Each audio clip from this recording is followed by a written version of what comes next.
Olha só, carinhas novas hoje na aula, que coisa boa. Seja bem-vinda, Lê, seja bem-vindo, Denis. Michele já é prata da casa, né? Cadeira cativa, a equipe dos meninos da Next, a equipe da MS também está aqui, o Iago está acompanhando. Tem uma galerinha também no YouTube acompanhando por lá. Então, estamos em alguns locais simultâneos. Sejam muitos bem-vindos, quem estão aqui hoje, né, pela primeira vez. Hoje é a aula de número 12. E na aula de hoje a gente vai falar justamente sobre quando chega a hora de dar tchau e encerrar ciclo. Gente, quando eu estava elaborando essa aula hoje à tarde, quem está assistindo essa gravação depois na comunidade, a gente está gravando hoje dia 12 de novembro de 2025. Eu estava pensando no tema da aula, o Iago me ajudou e a gente lembrou de uma coisa da infância, que era os Teletubbies, que era assim, é hora de dar tchau. Era muito engraçado essa questão. Então, claro que trazendo isso de forma cômica, mas também trazendo isso de forma bem aprofundada, que a gente vai falar hoje, que é dentro do corporativo.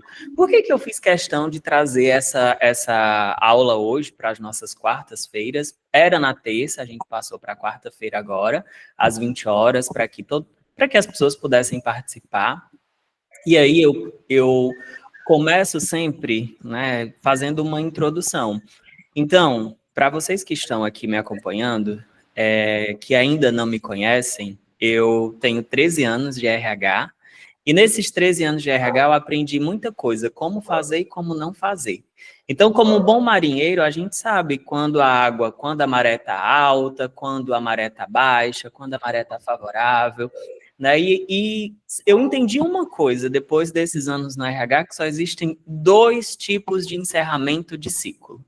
É quando você determina ou quando a empresa determina.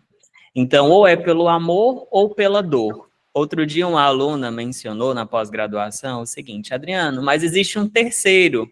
Eu disse, eu sei, a morte, mas esse a gente não conta, né? Esse é o mais triste. Por toda a minha vida, eu fiz já umas 8 rescisões por morte. E, assim, de fato, é uma coisa que encerrou de vez. Não foi a carreira, foi a vida da pessoa. Ela partiu para outro plano, né? Ela saiu da vida terrena e foi para a vida espiritual, para o plano espiritual. Mas, na grande maioria, a gente encerra ou pelo amor ou pela dor. Eu sempre digo que eu tive a sorte e a instrução de eu mesmo encerrar os meus ciclos. Ai, Adriano, sempre foi boa a tua jornada? É claro que não. Se eu dissesse para vocês que sempre foi perfeitinha, de jeito nenhum, sempre teve altos e baixos. E quando eu sentia que aquilo não era mais para mim, quando eu sentia que a maré estava subindo demais, eu já olhava para o mercado, eu já colocava uma estratégia em ação, e é justamente isso que eu vou mostrar para vocês hoje. Né? Eu vou mostrar o que vocês podem fazer, se alguém estiver nessa situação também, né? De como corrigir a rota. A gente corrige a rota nas duas formas, né? Ou quando ainda está, ou quando já saiu. Então, sempre existe uma solução, sempre existe uma correção de rota para a gente recalcular a rota e continuar seguindo. Afinal de contas, existe vida após o corporativo. Então, quando a gente decide encerrar o nosso ciclo no corporativo, geralmente, existem alguns motivos comuns. Primeiro, é quando o reconhecimento é muito baixo. E eu sempre digo que o reconhecimento, estava falando hoje pela manhã para uma aluna minha, que o reconhecimento a gente não espera. Reconhecimento a gente busca. Porque eu falei assim para ela hoje pela manhã, ela é coordenadora de carreira. Eu disse, quem é a mais interessada que esse projeto dê certo? Aí ela disse, sou eu, Adriana. Eu disse, pois então corra atrás. Quem é o mais interessado em ter uma promoção, em ter um aumento salarial, não é a gente? Porque no final de contas a conta fica para a gente, o vencimento é para o CPF, que é para nós. Então, o reconhecimento, ele é uma construção. E, erroneamente, a gente entendeu que o reconhecimento é ficar aqui esperando um carinho na cabeça de um chefe que está nem fazendo carinho na cabeça dele. Reconhecimento não existe. E a gente acreditou também, por muitos anos, devido ao sistema de coronelismo no nosso Brasil, acreditamos que o reconhecimento, ele vem em virtude do tempo de casa que as pessoas têm. Então, é muito comum, por exemplo, semana passada eu atendi um aluno meu de uma empresa grande e ele simplesmente foi desligado porque a empresa colocou uma consultoria demoníaca, desculpem a palavra, dentro da organização, e essa consultoria falou que deveriam ser trocados todos os líderes para um líder júnior, porque eles tinham economia de folha de pagamento. Então, todos os líderes foram desligados. Então, uma outra situação mais comum, né, quando as pessoas decidem encerrar seus ciclos, é quando elas saturam daquele ambiente. A gente cansa por duas coisas.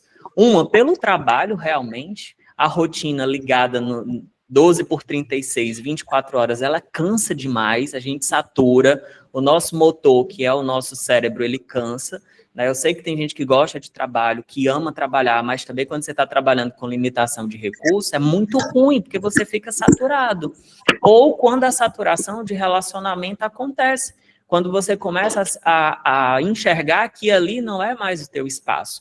O ambiente fica tóxico, né? Então, o terceiro motivo que as pessoas mais decidem encerrar o ciclo dentro da empresa é quando aquilo ficou tóxico, é quando a gestão só cobra, não te dá recurso, não te dá espaço, não te reconhece. O único aumento que você vê é o aumento de salário, né? É o aumento salarial vindo para os outros. E o seu sempre ficando para depois, porque eu sempre falo uma coisa que é o boazinha, né? O boazinha ou o bonzinho demais. O bonzinho demais é aquele que está ali, abre mão da família, né, para estar no trabalho, sacrifica o fim de semana, leva trabalho para casa, trabalha das férias. Eu digo porque eu fui assim também no passado. E no final das contas, esse reconhecimento não vem. Afinal, o reconhecimento vem uma frustração gigantesca, porque gente que faz menos que você, às vezes passa na frente, é mais reconhecido, é mais bajulado pela alta direção. E a gente fica como? Meu Deus, e aí? Será que vale a pena, né? Então, um outro motivo que as pessoas sempre encerram em ciclos é quando a alta liderança, a nossa chefia imediata, ela é totalmente inoperante. Ela não sabe fazer gestão. Adriana, eu passei por muitas empresas familiares e as empresas familiares é um caos, mas eu também conheço outras pessoas que não estavam em contexto familiar, mas que a cultura da alta liderança era caótica. Eles não sabiam fazer gestão, acham que vão saber fazer gestão contratando consultorias.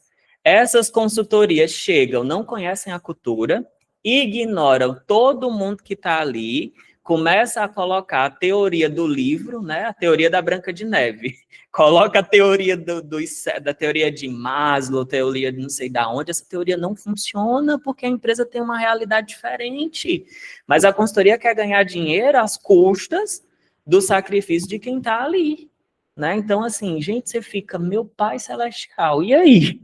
Aí é só o que acontece, tá? E eu presto consultoria para as empresas também.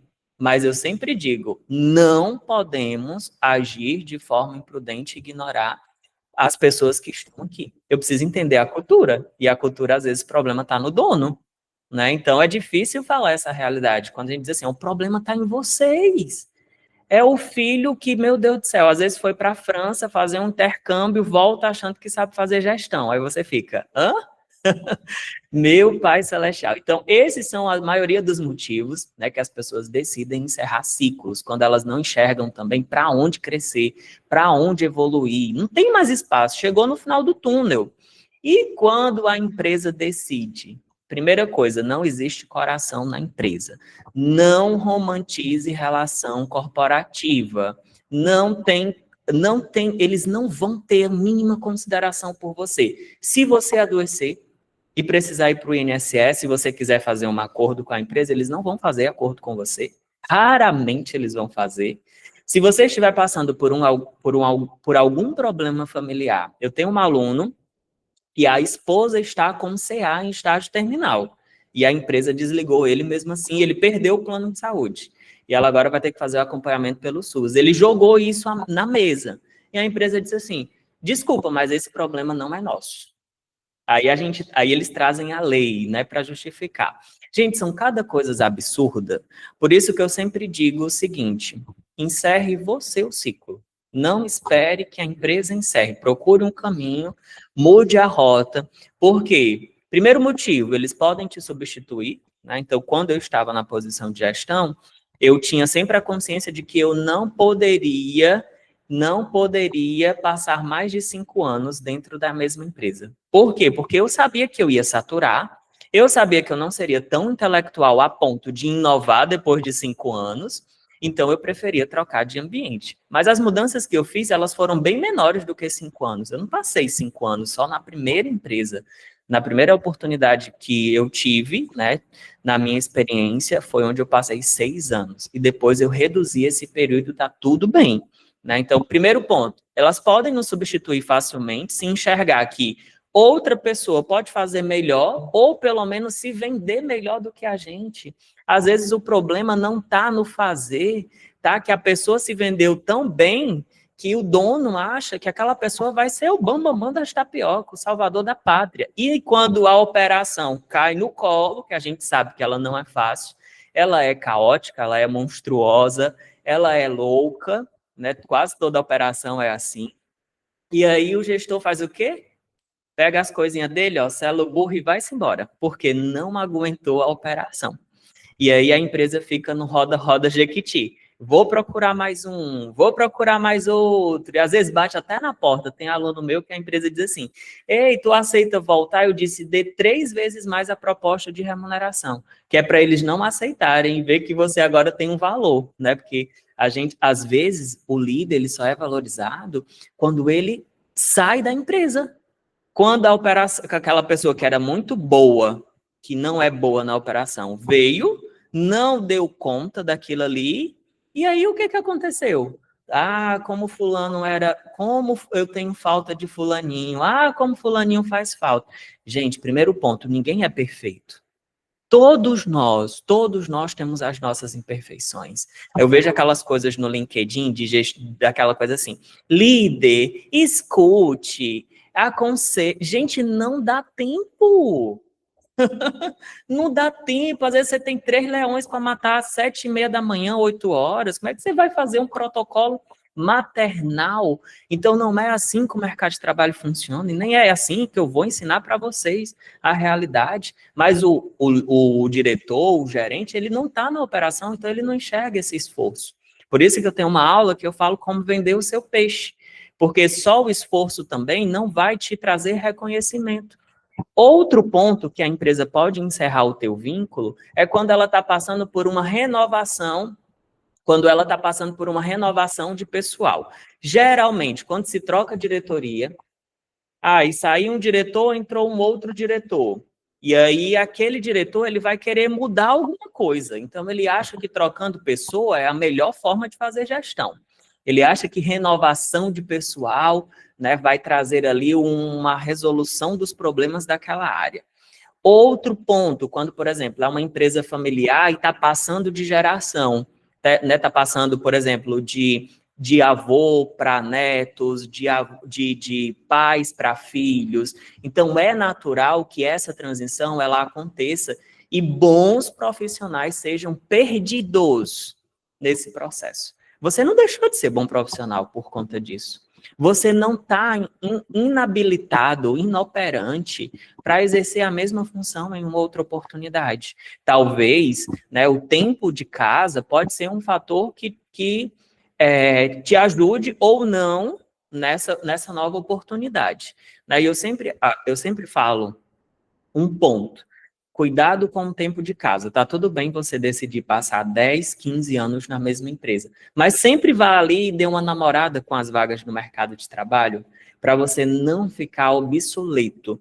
Né? Tá tudo bem, o tempo de casa é muito bom, mas você precisa continuar ativo no mercado, se comparando o tempo todo para saber se você está ainda concorrente ou não no segmento, na tua área, naquilo que você faz, né? Claro que eu não estou falando aqui que você tem que pular de galho em galho, não é isso, mas você precisa passar por um processo seletivo de comparação e passar pelas fases, que eu vou te falar já daqui a pouco como é que se resolve isso.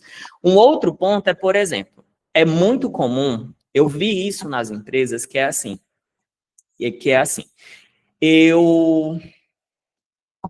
eu quero que a pessoa agora seja um C-level, seja alta performance, seja aquela coisa toda, mas eu não dou recurso. Eu não deixo ela contratar uma mão de obra mais sênior, eu não deixo sequer ela fazer as alterações que ela me sugeriu há tempos. A pessoa fica desmotivada porque é natural, tá? A não sei que você seja um doente mental e consiga manter a motivação, mesmo num ambiente caótico, onde você não tem aprovação de recursos, onde você não tem apoio da diretoria, tua produtividade diminui e no final diz assim, nós vamos te demitir porque você não está atendendo às expectativas da empresa. Olha como é frustrante. Ainda demitem com motivo de baixa produtividade, ou de que você não se adaptou para esse novo momento da empresa. É uma coisa meio esdrúxula, e se a gente não conversa sobre isso, a gente começa a achar que o problema está em nós. A gente começa a acreditar que, assim, ei, calma, peraí. Por que eu não consegui entregar um trabalho melhor? Por que vocês, né? Eu sempre gosto de fazer essa provocação nos meus alunos quando eles chegam aqui. Por que vocês não estimularam a diretoria antes? Porque a gente tem esse papel de dizer assim, se você não me entregar essa ferramenta, eu não consigo te entregar esse resultado. As condicionantes, né? O se você não me der mais gente, eu não consigo te entregar isso aqui. Gente, eu tive uma operação no Rio de Janeiro, né, trabalhando na terceirizada da Petrobras, que só na minha equipe era mais de 200 pessoas. E a diretoria queria que eu entregasse a folha, uma folha de pagamento, que dava quase 20 milhões. Eu tinha que pagar a folha dia 30, eu tinha que pagar a folha dia 1º e eu tinha que pagar a folha 5º dia útil. Eu tinha contratos diferentes. E era insalubre a operação, porque era tudo manual, fazia em planilha, mandava não sei o quê, vinha não sei o quê. A equipe era baixa em produtividade, mas eu disse, são baixas em produtividade porque vocês não automatizaram. Vocês não trouxeram um software para cá para automatizar isso aqui. Então, é natural que a produtividade baixe. E também existe o motivo da justa causa, né, que raramente acontece, mas é quando existe aqui uma divergência de conduta do líder e a empresa opta por fazer o desligamento. Eu espero que, aliás, eu não tenho nenhum aluno que foi desligado por justa causa, né? Esses outros motivos são motivos que muitas das vezes a empresa não quer mudar. Então, ela opta por trazer alguém de fora e achar que essa pessoa vai atender o que ela espera, porque na cabeça do dono é mais fácil. Na cabeça do dono é a pessoa que não dá conta. Na cabeça do dono é a pessoa que não é capaz de resolver aquilo ali. Então, existem situações que vocês vão sentir quando a maré não está a seu favor. Então, quando, né? Eu vou dar exemplo aqui para vocês. Por exemplo, o maior problema é que as pessoas acham que nunca vai acontecer com elas. A gente nunca vai ser desligado, né? Não, porque eu nunca tive essa síndrome, né? Mas eu escuto muito. Eu sempre me coloquei numa posição, mesmo estando no RH, eu sabia que eu estava vulnerável a ser desligado a qualquer hora, a qualquer dia, porque eu era CLT. Eu não tinha garantia nenhuma. Eu sabia quem ia ser demitido, sabia. Mas eu também sabia que eu poderia ser desligado.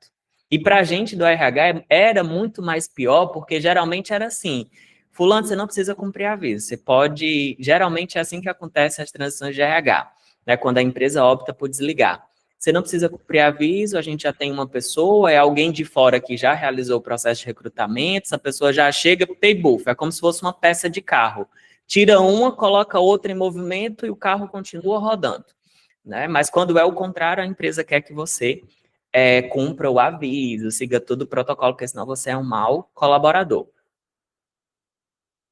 E um outro sinal, um outro termômetro é quando, por exemplo, você vê que o clima já está ali há mais de um ano, ruim, de que a situação não muda, o modo de operação da empresa é o mesmo, e você continua na crença de que aquilo pode mudar com o tempo. Não, mas eles vão mudar, eles estão tentando.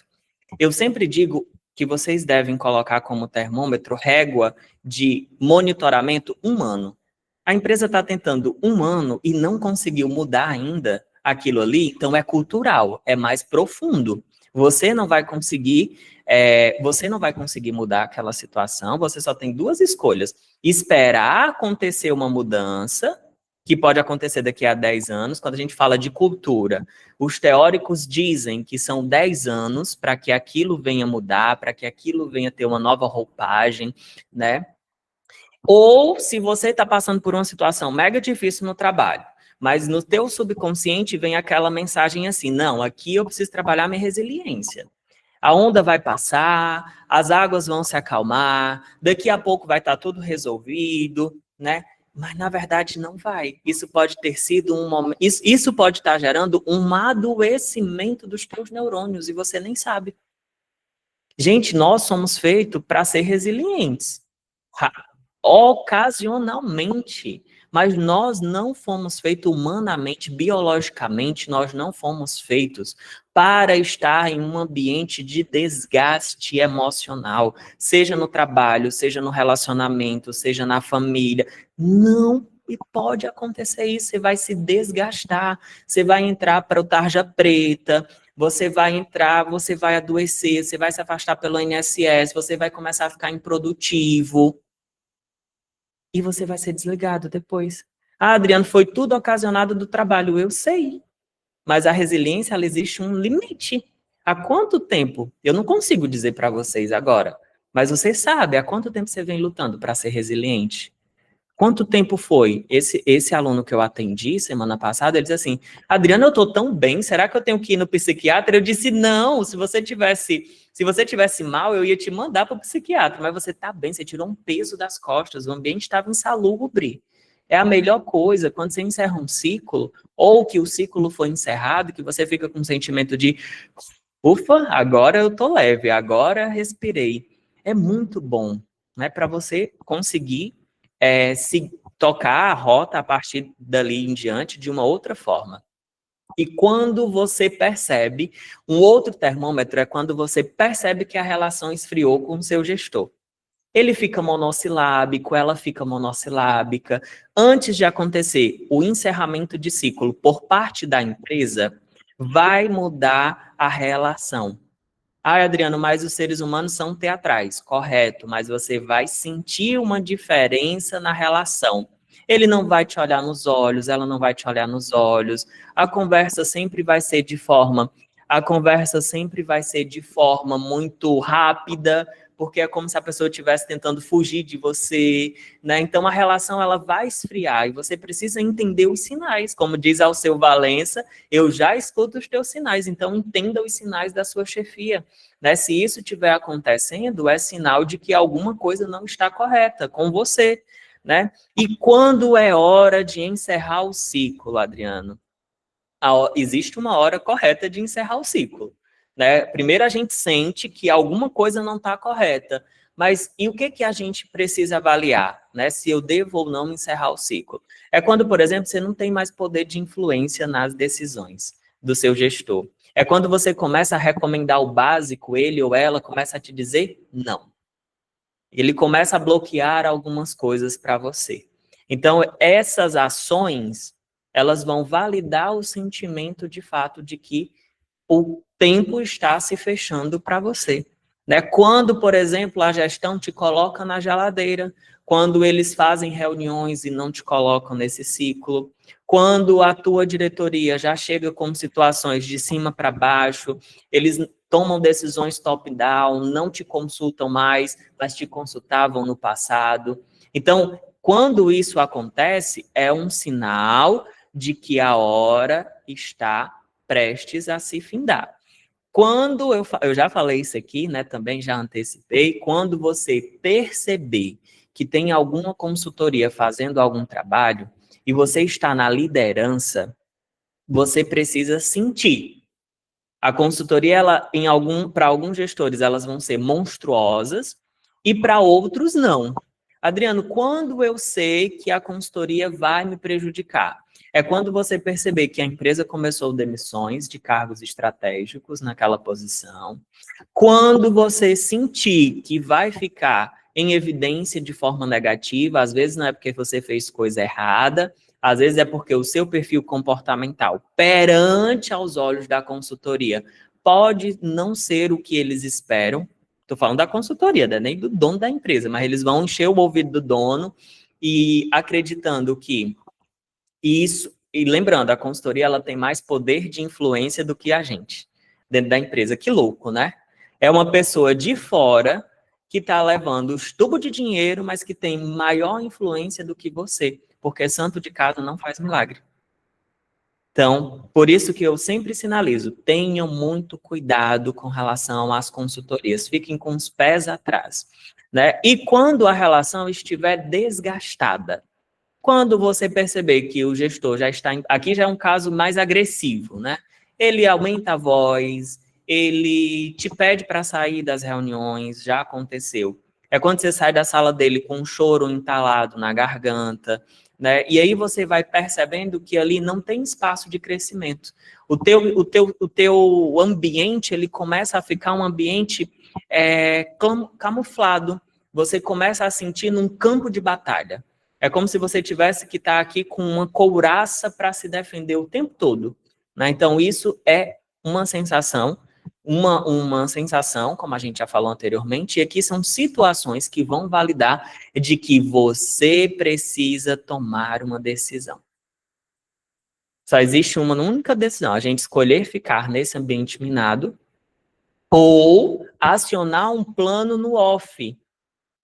Eu estou considerando que a pessoa ainda está aqui na empresa. Adriano, mas eu não estou mais. Saí, tá tudo bem também. O plano funciona para você da mesma forma, né? Mas de forma mais estratégica, eu recomendo acionar esse plano de ação ainda na empresa, quando os primeiros sinais já estiverem sendo deixados ali à tona. Foi isso que eu fiz comigo. Quando eu senti, e nem era comigo a pessoa, é porque não estava fluindo o negócio. Quando eu via que eu estava fazendo RH para adoecer, para atender à vontade do dono, eu disse, opa, aqui não é mais meu propósito.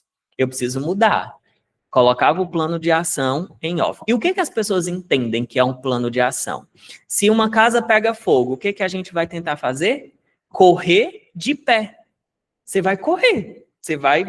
Seu corpo vai pedir que você corra, fuja, né? Porque o teu sistema de defesa ele vai ser acionado. Quando a gente fala de carreira, quando o clima fecha, quando a situação fica ruim, a gente também tem um sistema de defesa e as pessoas começam a fazer ações como se estivessem acertando. Elas fazem o quê? Eu vou começar a enviar currículo. Mas não é só essa estratégia que vai te ajudar. Eu vou te mostrar aqui, existem 4 fases antes de enviar currículo. Vou te passar agora, daqui a pouco. Mas o teu sistema de defesa, ele fica tão nervoso, ele te trava de tal forma que você começa a raciocinar menos. Você começa a ficar tão magoado, tão ferido, sentimentalmente falando daquilo, que você não consegue pensar de uma forma estratégica. E aí sai enviando currículo, não tem uma estratégia definida, não gera entrevista para você, e o que acontece? Mais tempo no ambiente insalubre, mais tempo estando numa situação de vulnerabilidade. O que eu sempre recomendo? Pegar essa oportunidade. Adriano, tá ruim aqui, eu quero trocar. Ótimo, excelente. Vamos pegar essa oportunidade e ajustar o que não está regular. Por exemplo, Adriano, eu estou incomodada no meu ambiente hoje, mas eu também tenho um salário ruim. Então, já que você vai olhar para o mercado, já que você vai recalcular a rota, vamos pensar em ajustar logo essas coisas? Ajustar logo o ambiente e o salário ao mesmo tempo? Porque com certeza você já tem gabarito suficiente para isso, né? Você já tem experiência suficientemente para isso. E agora, aqui, feito toda a introdução, eu vou compartilhar com vocês o mapa mental, né? Para falar aqui dessas fases. Que fases são essas? Né? Lembrando, essas fases que eu vou passar aqui para vocês, elas servem principalmente, né? Se você quer trocar de emprego, se você quer sair. Adriana, eu ainda estou empregado, serve para mim? Serve. Adriana, eu estou bem na empresa, tá tudo bem hoje. Né? Então, escute, aprenda essas fases, porque quando não estiver bem, você aplica ela no seu plano de ação. Adriana, eu já encerrei o ciclo, né? Eu já estou aqui procurando outras oportunidades. Serve para mim? Serve também. Então, a primeira fase é a fase da preparação. Né? E o que é a preparação? Por exemplo, uma casa a gente não começa colocando o telhado antes de construir as paredes. A gente precisa, primeiro ponto, mapear. A fase de preparação é quando você vai se organizar internamente para você conseguir olhar para esse seu novo momento, para esse seu novo ciclo. Você vai encerrar aquele ciclo na empresa antiga, na empresa tóxica, na empresa adoecedora. Mas para isso eu sempre pergunto para os meus alunos, quais são os cargos que eu posso ocupar? Anota aí. Ah, Adriana, eu sou do RH. Beleza. Quais cargos? Coordenação, gerência. Ah, Adriana, hoje eu estou no nível de analista. Tudo bem. Se você for analista, estiver me acompanhando aqui. Quais são os cargos como analista que você pode ocupar? Eu sou da área financeira. Quais são os cargos da área financeira que você pode ocupar? Mas lembrando, vamos lá, eu vou até anotar aqui. Se você já está numa posição de liderança, você vai olhar para cargos de liderança. Nada de olhar para cargos de analista, porque senão você vai fazer um downgrade aqui na sua carreira. Adriana, eu sou analista. Pode ser que porventura tenha algum analista aqui me ouvindo. Você tem duas oportunidades. Você pode olhar, mapear as oportunidades tanto para analista, quanto também para liderança, sua primeira cadeira da liderança. Aqui a gente duplica as oportunidades, tá? Então, fazer uma listinha de quais são os cargos que você pode ocupar, né? Coordenador financeiro, gerente financeiro, coordenador de controladoria, coordenador administrativo financeiro. Olha quantas oportunidades. Gerente de RH, gerente de desenvolvimento humano, gerente de treinamento e desenvolvimento, né? Também tem um braço no BP, né? E quais são os outros cargos que você pode ocupar? Depois de fazer esse mapeamento dos cargos, eu recomendo que você pense no eixo geográfico. Adriano, por que a gente tem que pensar no eixo geográfico? Imagina, hoje você tem uma rotina, ou pelo menos você tinha no passado uma rotina da sua casa para o trabalho. Qual eixo geográfico você vai olhar? Né? Por exemplo, se for um trabalho presencial, você precisa pensar.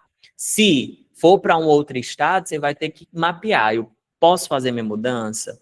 Esse salário, qual o salário base que eu vou determinar para fazer essa transição de estado? Adriana, eu não quero sair do estado, eu quero me manter aqui na mesma cidade. Então, já delimita o eixo geográfico onde você quer ficar. Eu sempre digo que quando for a modalidade 100% home office, vou até adicionar aqui, 100% home office, quando for a modalidade 100% home office, você vai... deixa eu voltar aqui, aula ao vivo é isso mesmo.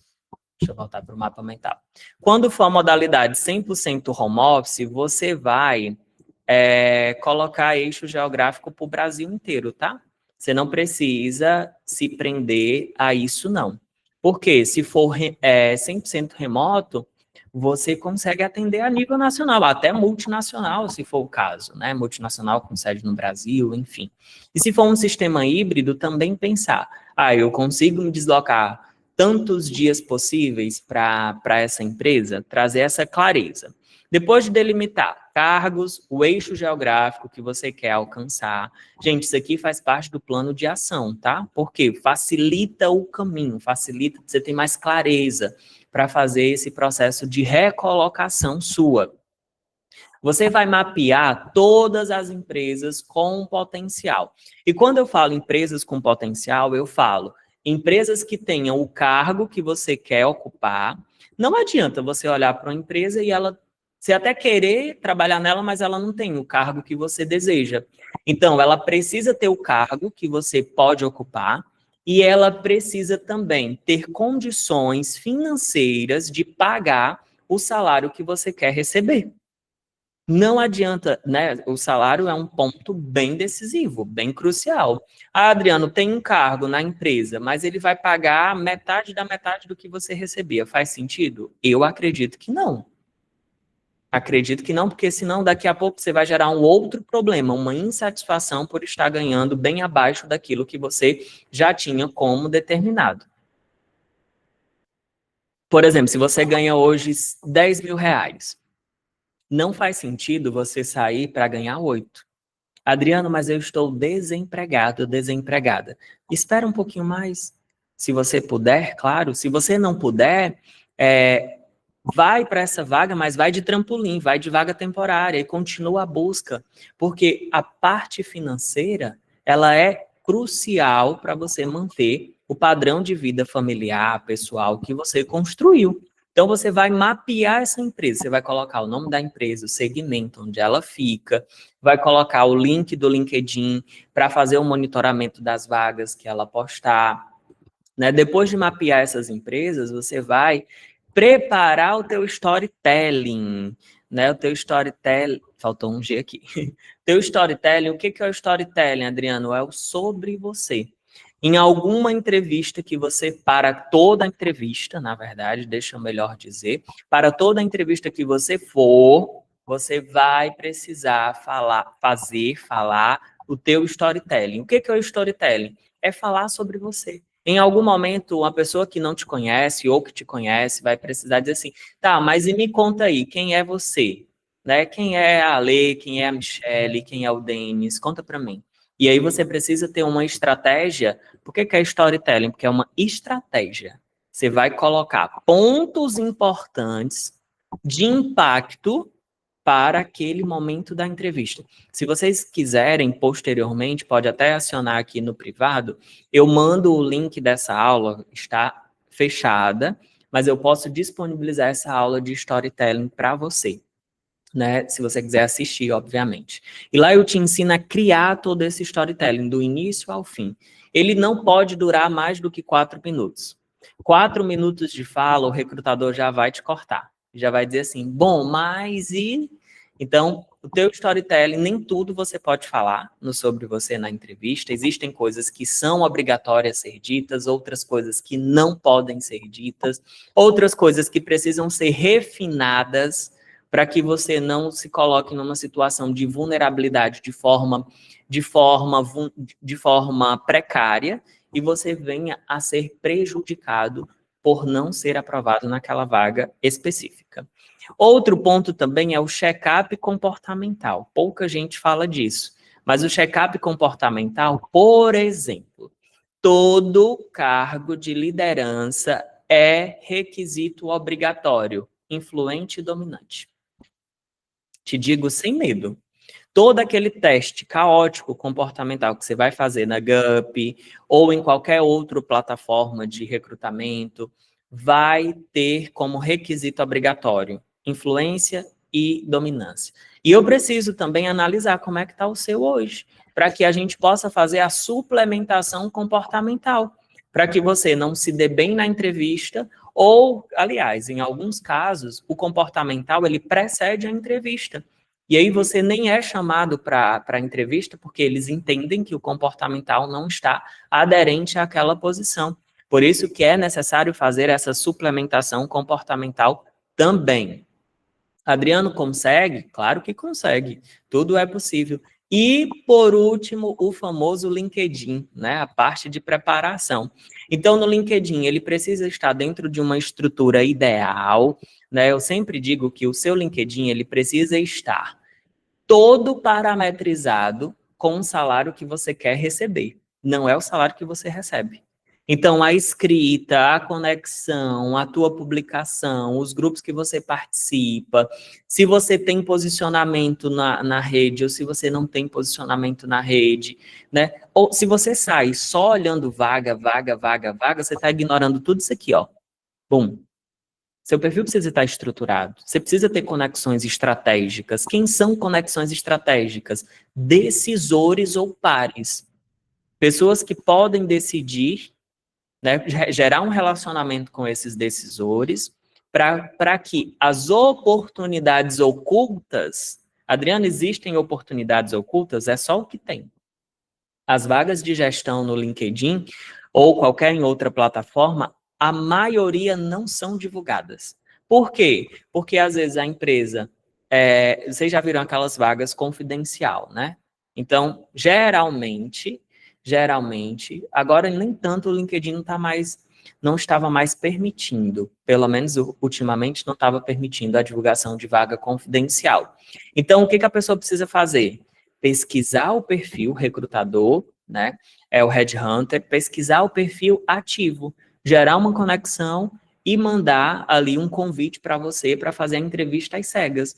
O que é a entrevista às cegas? Geralmente eles te dizem assim, ó, a vaga é para uma empresa do segmento X, não posso revelar o nome da empresa nessa primeira etapa, é um processo de conhecer o perfil para depois você conhecer de fato a empresa. É quase que aquela coisa de relacionamento às cegas, né? Você não conhece a pessoa, vai, marca um encontro, chega lá e você se depara com a pessoa. Então, existem oportunidades aqui ocultas, onde elas não são divulgadas no LinkedIn, mas quando você se conecta com os decisores, eles começam a te convidar para o famoso café virtual. Então, se você foi convidado para um café virtual, pode ser que esse café ele te gere alguma oportunidade, tá? Não tenha medo, não. Pode ir. Tem uma aluna minha que ela tem carreira internacional, ela é engenheira, e ela disse assim, Adriana, eu tô com medo, foi uma pessoa da Índia,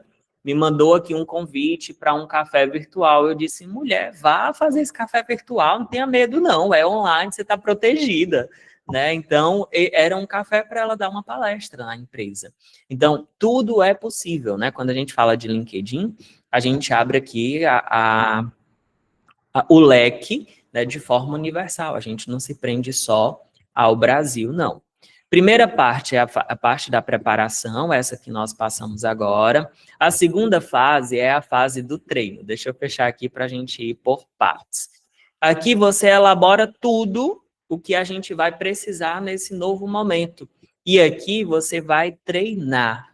Você tem toda a sua trajetória, LinkedIn estruturado, os cargos que você pode ocupar, a região geográfica que você pretende trabalhar, né, o perfil estruturado no LinkedIn, posicionamento já definido. Aí agora a gente entra na fase do treino. Por quê? Não adianta você ter toda a base, todo o currículo elaborado, perfil elaborado, mas e se você não treinar? Você não aumenta as chances de dar certo naquele momento. Então, aqui, por exemplo, eu sempre faço com os meus alunos que estão nesse processo a entrevista simulada. O que é a entrevista simulada? É a gente ensaiar na base real e receber o feedback do que está legal, do que não está legal, né? Dentro dessa fase do treino também, é interessante a gente ensaiar o sobre você, né? Trazer ali a estratégia do storytelling. Geralmente eu peço que a pessoa escreva no papel, e aí depois de escrever a gente vai refinar a escrita, e depois da escrita a gente vai treinar aquela fala para que quando chegar na hora da entrevista, você não ficar criando as coisas da sua cabeça, porque elas já estão roteirizadas. Isso facilita muito o teu processo de recolocação. E também treinar a parte comportamental, que a Adriano tem como, né? As pessoas às vezes perguntam, tem como treinar a parte comportamental? É claro que tem, pessoal. Por exemplo, o baixo dominante, quando ele vai para a entrevista, o baixo dominante, primeiro que ele fala assim, é uma pessoa que tem medo de falar, ele tem medo até de se expressar, às vezes o ombro fica, né, fechado, né, a postura que ele tem, né, o aperto de mão do baixo dominante, a gente já sente. Então, tudo isso no comportamental a gente treina corpo, treina olhar, treina voz, treina postura, para que mesmo não estando 100% suplementado, a gente já vai demonstrar traços de aderência de um perfil comportamental aderente àquela posição, né? E uma outra parte aqui de treino também, análise de decisão. Você foi para a entrevista, recebeu o convite, fez uma boa entrevista, recebeu a proposta, e aí a proposta ela pode ser muito ruim, ela pode ser boa e ela pode ser muito boa. Você só vai fechar se a proposta for muito boa. Tem uma aula só sobre negociação salarial. E quando a gente fala de análise de decisão, é o seu sim para a empresa. Porque geralmente na entrevista eles vão perguntar assim: e aí, você topa? Você se identifica com uma área? Mas nem sempre a gente vai dizer sim. Porque se a gente diz sim para tudo no primeiro momento, fica muito fácil, né? Como se você tivesse ali numa rota de fuga, mesmo que você esteja, a gente não pode demonstrar isso para o recrutador, porque baixa a margem da sua negociação salarial. É um outro ponto que eu treino aqui, a negociação salarial, porque essa parte é a parte mais interessante de todas. Ah, eu estou num processo de recolocação. Ótimo, e se a gente conseguir aí 30%, 40% a mais do salário que você tinha na empresa atual, ou no salário que você tem na empresa atual, né? Tem uma aula minha que eu falo só sobre a memória de cálculo, como eu chego num cálculo estratégico para você conseguir chegar com um salário maior. Por exemplo, a Nayane foi a Nayane foi da minha equipe. Ela falou para mim, Adriana, eu consegui aplicar a estratégia da negociação salarial que você me ensinou e eu consegui R$ 2.000 a mais nesse novo trabalho. Ela estava no ambiente, enfim, insalubre, fez a transição, né, e conseguiu um upgrade salarial na carreira, coisa que ela só queria mudar de empresa, sair do ambiente que estava adoecendo ela, mas a gente conseguiu juntar o útil ao agradável e explodiu. Né? Então, aqui, ó, existe pelo menos 5 tipos de treino. Aí, o que acontece? As pessoas vão para a entrevista sem treinar sobre você, sem fazer o teste da entrevista, sem receber o feedback, sem saber como é que está o exame de sangue, é só com a cara e a coragem. Aí, o que acontece? Chega na hora, o medo, a ansiedade paralisa. Por quê? Porque você, né, o teu subconsciente sabe que ficou faltando alguma coisa.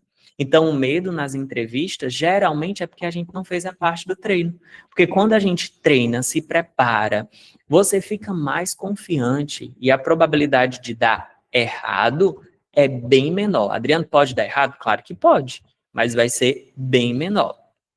E aí nós vamos para a fase de busca de oportunidade. Então, é uma sequência lógica, é um caminho. Primeiro, a gente prepara tudo que vai ser preciso para esse momento, depois treina, depois você vai buscar as oportunidades. E quando eu falo buscar oportunidades, não é só no LinkedIn não, tá? Você vai olhar o LinkedIn, lembra que a gente mapeou as empresas aqui, ó? Aí, acertei, é aqui. Você mapeou todas as empresas em potencial, que tem o cargo que você pode ocupar e que pode pagar o salário que você quer receber. Então, você vai olhar o LinkedIn dessa empresa, verificar se foi divulgada alguma vaga para alguma vaga da sua área, né? Mas também olha o trabalho conosco dessa empresa. Não se prenda só ao LinkedIn, não, tá? Olha o trabalho conosco dessa empresa. Em paralelo, participe de grupos de vagas da sua região, no próprio LinkedIn tem grupos de vagas. Participe de grupos de vagas, porque podem surgir algumas oportunidades. Porque aqui são os canais de oportunidades, né? A gente aqui cria 4, no mínimo, 4 canais de oportunidades. Porque uma vaga pode estar em todos, mas ela pode estar em um especificamente. E esse aqui é o mais estratégico, relacionamento. Vagas com salários acima de 15, 20 mil reais, elas vão estar aqui, ó, relacionamento. É assim, tem uma pessoa que eu quero desligar na empresa, ela é estratégica, essa vaga não pode ser divulgada, porque às vezes só pelo detalhamento das atividades a pessoa já consegue fazer uma ligação nisso com a empresa. Então, o relacionamento é quando você está, por exemplo, conectada com a diretoria, você interage, você não vai puxar saco. Você vai mostrar para aquela diretora, para aquele gerente, que você existe. E que quando surgir uma oportunidade, ele vai lembrar de você. Né? Eu lembro muito bem que a Michelle comentou de uma oportunidade que surgiu para ela no LinkedIn.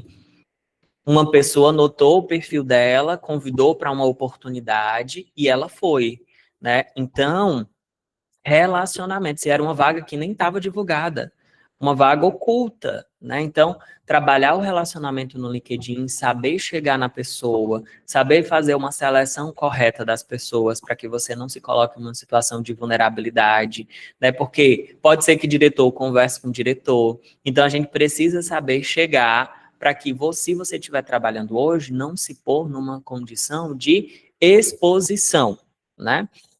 Feito isto, nós vamos para a fase da recolocação. A fase da recolocação é a última fase. É quando você consegue chegar no novo trabalho.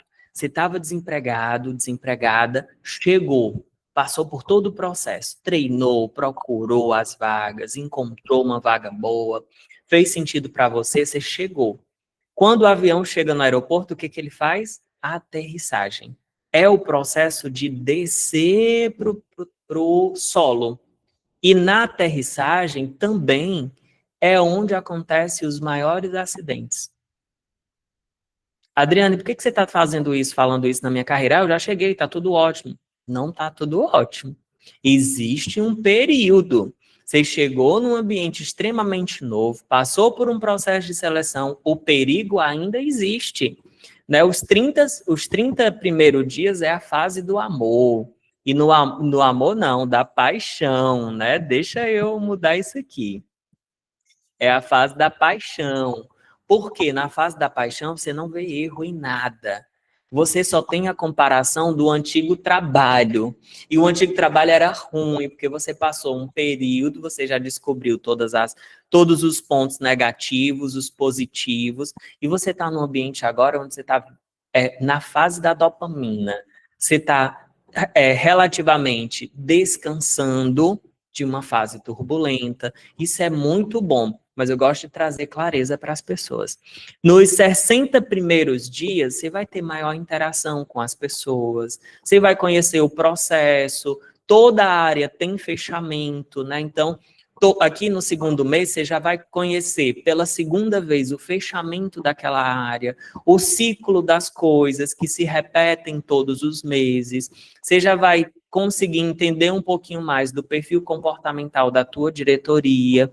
Então, você ainda está na aterrissagem. Você ainda não está 100% seguro porque você não conhece o ambiente 100%. Adriane, nos 90 dias é a fase decisiva.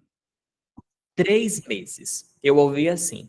Não, contrata, deixa aí 3 meses, se a pessoa for boa, a gente fica. Se não for, a gente desliga no período de experiência. Então, nos 90 dias, você pode decidir não querer continuar na empresa, ou a empresa também pode optar por não querer continuar com você. Então, o momento de turbulência não acabou. Né? Depois dos 90 dias, quando você. Não sei se todas as empresas, acredito que não. Nem todas têm um período de avaliação de experiência, mas você precisa ter para você mesmo, para a sua carreira. Né? Eu vou me colocar 90 dias de experiência, que é uma forma cautelosa de você não parar todo o trabalho que você vinha fazendo e dizer assim, quero ficar aqui não. Troquei um problema por outro parecido. E se a gente identifica que foi um problema parecido, eu vou contar para vocês um caso aqui recente que aconteceu. Há exatamente 90 dias. A gente recebeu o carro novo. Novo, novíssimo.